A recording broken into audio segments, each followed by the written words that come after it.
Et bienvenue sur ce trek numéro 1, le Salcantay, je suppose le plus populaire du Pérou puisqu'il va nous amener au fameux Machu Picchu. Donc on t'emmène avec nous, c'est parti. En 2024, on a transformé un vieux camion 4x4 en chalet roulant, Zubra. Son but, nous conduire de la Patagonie au Canada, des vagues au sommet, en passant par les plus belles routes du continent. Nous, c'est Quentin et Emma. Alors pour ne rien manquer de nos aventures, Abonne-toi.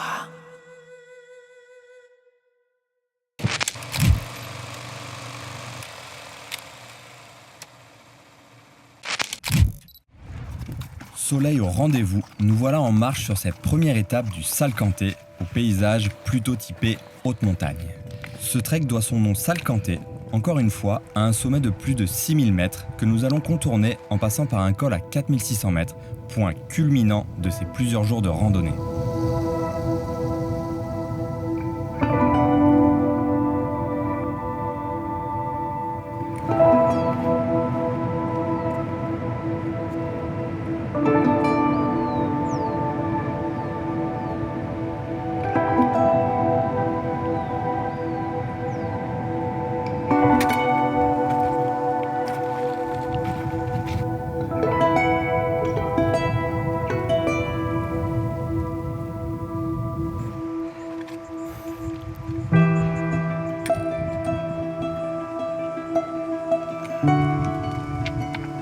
Quelques virages en montée, et nous voilà dans une immense moraine très impressionnante qui est le vestige des glaciers qui nous entourent. Fut un temps, très lointain, ceux-ci descendaient jusque là où nous marchons.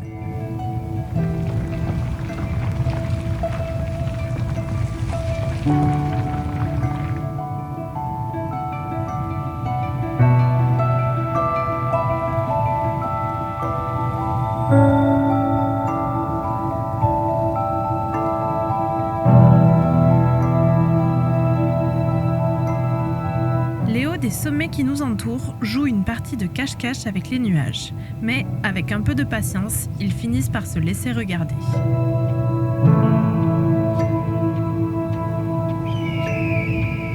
On avance petit à petit et le sentier que nous parcourons nous fait agréablement penser à certains de nos très chères Alpes.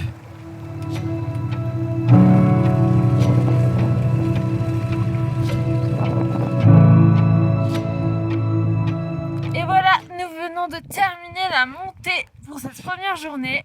Et là, on a une longue descente parce que la particularité de ce trek, c'est qu'on a beaucoup plus de dénivelé négatif que positif. Bon, et bah malheureusement, le soleil aurait été de courte durée. C'est déjà le retour de la pluie et du brouillard. Donc on va essayer de descendre un petit peu pour se trouver un petit spot à l'abri pour pouvoir manger. Et pour le début de cette longue descente, on enfile notre veste préférée du moment, la Gore-Tex. Fun.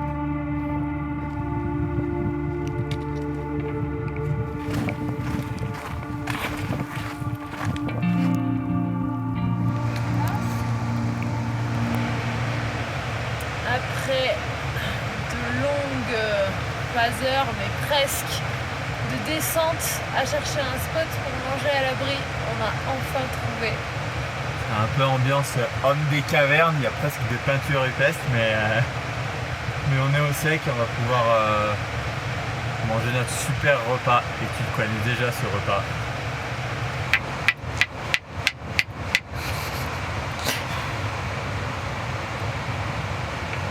Je sais pas comment ils faisaient à l'époque. Écoute, on va se la jouer homme du 21e siècle pour pouvoir manger correctement. Garde. Oula. C'est garde. Voilà. Bah ouais, c'est la saison des pluies, ça casse les couilles. Mieux que le silex.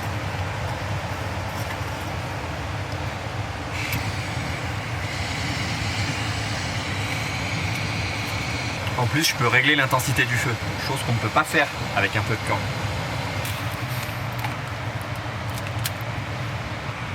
Et ramen à la verdura.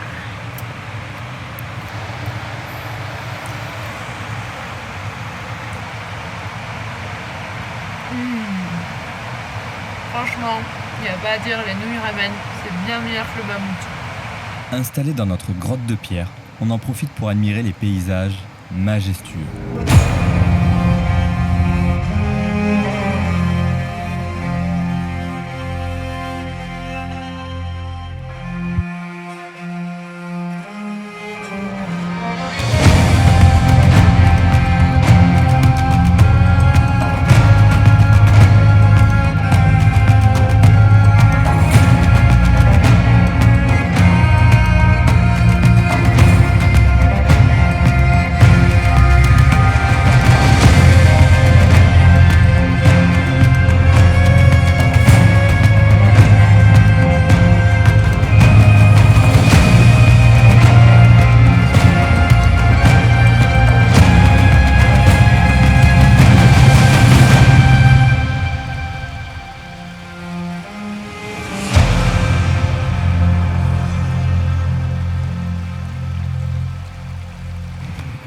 Je vais être honnête avec toi, j'ai jamais vu une pause repas aussi rentable. On s'est arrêté, il pleuvait et on avait faim. Là on repart, on n'a plus faim et il y a du soleil. Franchement, je peux pas faire mieux. Embrayage, vitesse de enclenché, c'est parti pour 1800 mètres de dénivelé négatif. Le début de l'extinction de mes tendons releveurs.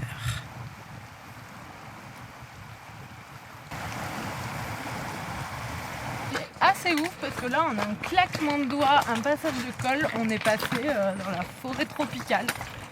C'est énorme. La magie du Pérou, c'est de tourner sa tête et apercevoir un glacier à 6000 mètres alors que tu es au milieu de bananiers et de plantations de café.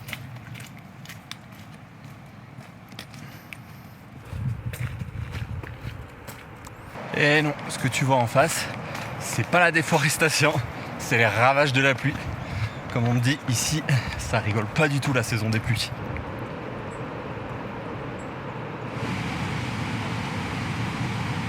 Là on arrive au premier village, premier campement.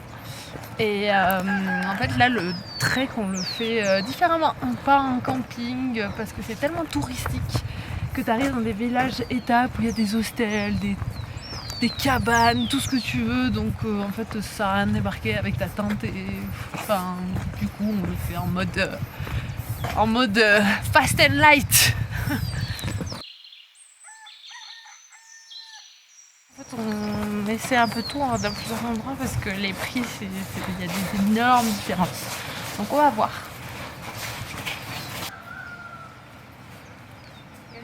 J'enlève mes chaussures.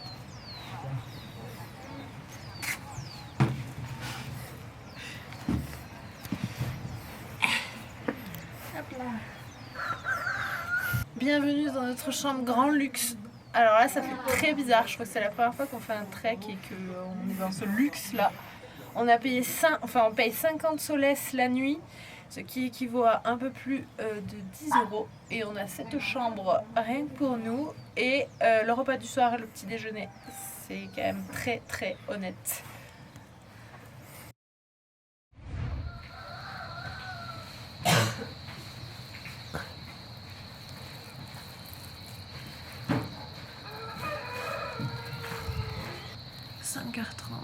C'est l'heure du petit déjeuner pour pouvoir essayer de partir avant tout le monde et pas être derrière des milliards de wagons.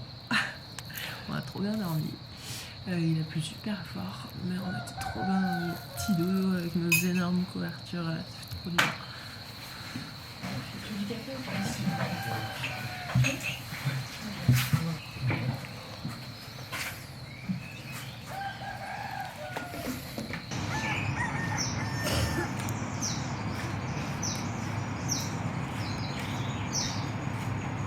Top départ. Cette fois-ci, je pense qu'on a mis directement la vitesse numéro 6. Sur cette étape, c'est de la route pendant 15 km, mais nous avons réussi à emprunter un sentier qui nous aura enlevé un peu de ce supplice. En plus d'être bien plus agréable, il nous aura permis d'éviter une des zones effondrées de la route. En prime, une végétation luxuriante, de belles cascades, une chute parce qu'on regarde trop les belles cascades, un petit regard en arrière car on a peur que la caméra ait enregistré ça. Dommage, rappel à moi-même, on ne met pas ses pieds sur le bois mouillé.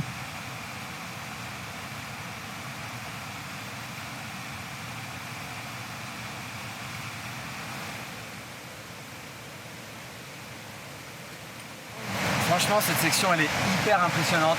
On se fait littéralement engloutir par la forêt. Il y a des bruits de partout. La faune et la flore s'expriment.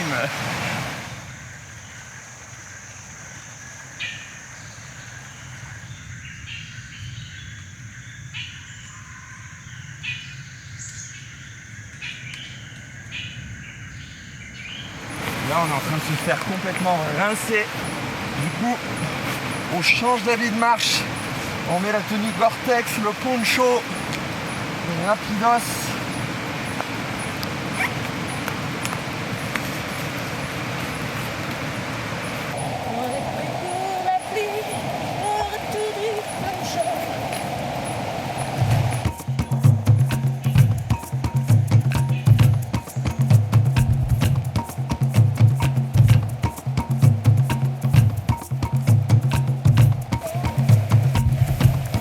Ambiance livre de la jungle, la nature reprend ses droits.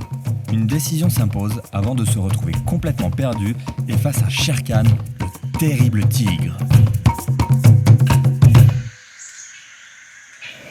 Alors nous, on a choisi l'option chemin plutôt que route. C'est bien déjà parce que sur la route, sauf que là, le problème c'est que le chemin n'existe plus entretenu, c'est la jungle. Il n'y a plus rien. Donc là, on va traverser la rivière et rejoindre la route.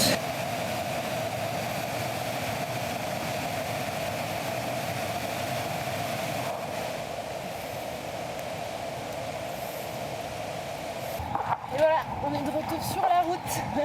Le chemin il n'existe plus du tout, on le voit en face, il est totalement en friche, les endroits où ça s'est écroulé, il n'y a plus de traces. Donc là, pur bonheur, un trek routier. On va faire des chronos.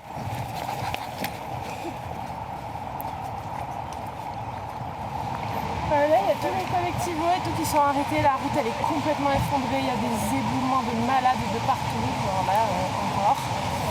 Du coup, il faut passer vite, en vitesse.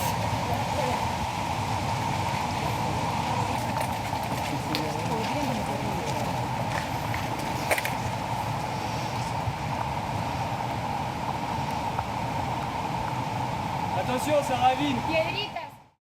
Et nous avons enfin fini la route.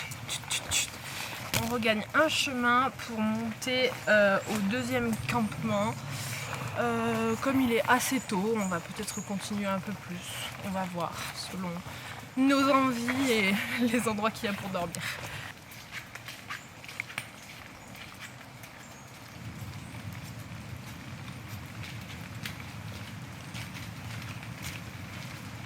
C'est quand même assez intéressant quand même la forêt comme expérience. On se fait engloutir par tout un tas de végétation dont on n'a pas l'habitude de voir. On a les nuages aussi qui nous engloutissent. Il fait monstre humide. Mais franchement, là, c'est cool. L'avantage d'une telle végétation, c'est qu'il a beau pleuvoir, on est presque protégé. Incroyable la vue, t'as vu, regarde là-bas, on voit le Ventoux là. Là.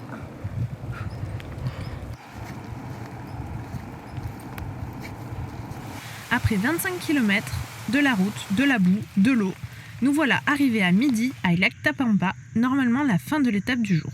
Un petit repas et un massage de mes releveurs s'imposent avant de voir si nous continuons plus loin.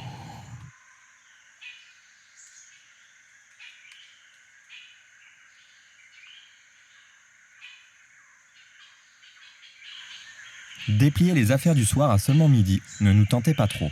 On repart donc pour prolonger cette étape.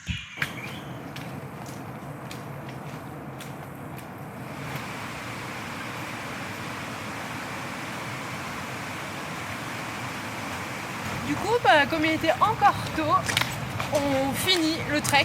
On a fait 2 étapes en une. Ça nous fera plus de 40 km à la journée. Et là, c'est la meilleure partie. On marche le long des rails du train qui montent jusqu'à Aguascalientes. Mais quand tu fais le trek, tu finis pas en train, tu finis à pied.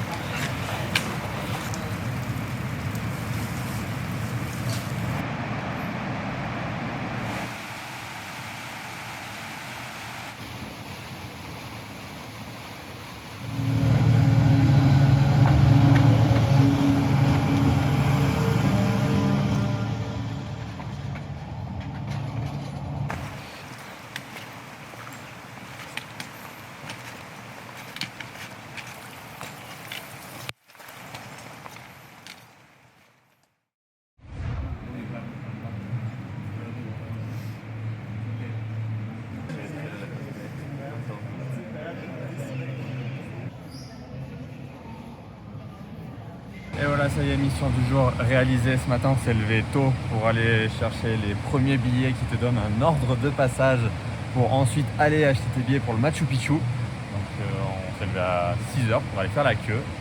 À 4h, on est retourné pour avoir du coup le circuit classique, en gros celui que tout le monde fait, le 2A si tu te poses la question. Et donc maintenant, on se retrouve demain pour aller visiter ce fameux temple.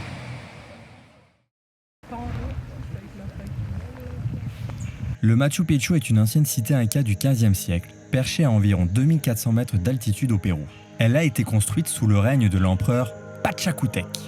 On pense que c'est un domaine royal destiné au repos et aux cérémonies religieuses, mais aussi un centre agricole, spirituel et astronomique. Après l'arrivée des Espagnols au XVIe siècle, le Machu Picchu a été abandonné sans jamais être découvert par les conquistadors. Il est resté caché dans la jungle pendant des siècles, connu seulement par quelques populations locales. Il est redécouvert par le monde extérieur en 1911 par l'explorateur américain Hiram Bingham, même si les habitants locaux connaissaient déjà son existence. Beaucoup d'incertitudes demeurent encore sur son histoire exacte. Durant cette visite, on aura une vue somptueuse du célèbre Machu Picchu. Notre visibilité était d'environ de 1 mètre au-delà de nos pieds, nous laissant apercevoir quelques murs de pierre. Vous dire si on était dans un champ ou perché sur une montagne serait presque impossible. C'est juste la vie qui nous disait qu'on ne peut pas toujours gagner. On avait quand même eu de la chance de voir les sommets de Patagonie sans nuages, événement plutôt rare. Alors le Machu a préféré rester timide. Et donc là, nous sommes probablement face à la vue la plus emblématique du Machu Picchu. Mais je pense qu'on n'y verra pas plus. Dame Nature a choisi qu'on ne verrait pas le Machu Picchu.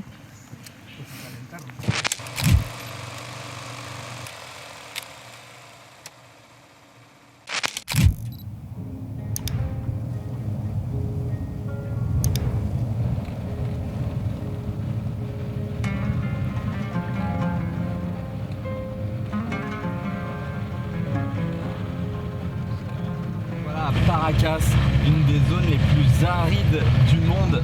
C'est complètement fou de se retrouver ici en plein désert. Quand on pense Pérou, on s'imagine pas forcément des paysages comme ça. On voit plus le Machu Picchu, les Andes, enfin des montagnes ou de la verdure. Mais le Pérou, c'est aussi ça, des déserts. Et figure-toi que cette zone de Paracas, c'est aussi un petit endroit de bonheur pour les animaux.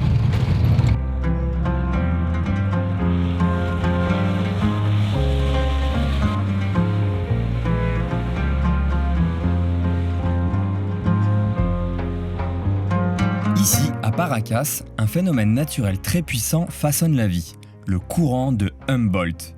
Né des eaux froides de l'Antarctique, il longe les côtes du Chili et du Pérou, apportant avec lui une richesse incroyable. Grâce à lui, poissons, oiseaux et otaries trouvent ici un refuge unique. Ce courant discret mais essentiel transforme ce désert côtier en un véritable foyer de vie. C'est grâce à lui que le Pérou, par exemple, a des zones de pêche parmi les plus riches du monde. Il joue un rôle majeur dans le climat mondial et ces perturbations peuvent entraîner des changements climatiques importants un peu partout sur la planète.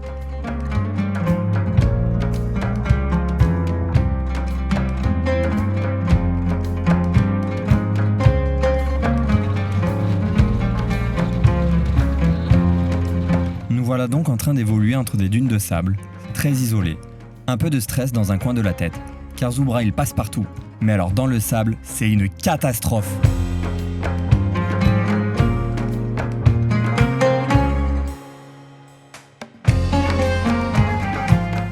Néanmoins, on se sent très privilégié de pouvoir traverser des paysages comme ça, grâce à cette façon de voyager qui offre une autonomie permettant de visiter les endroits très reculés et loin des foules.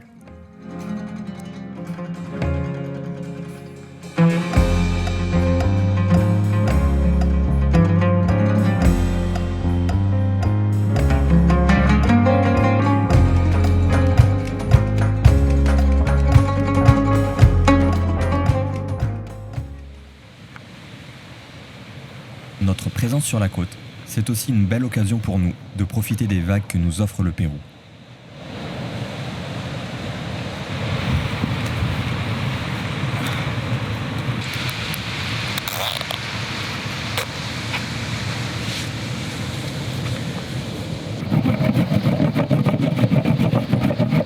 la Inca Wax. Ils utilisaient ça à l'époque.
Prochain épisode, on t'amène à la découverte de la Cordillère Blanche. Alors pour ne rien manquer, abonne-toi.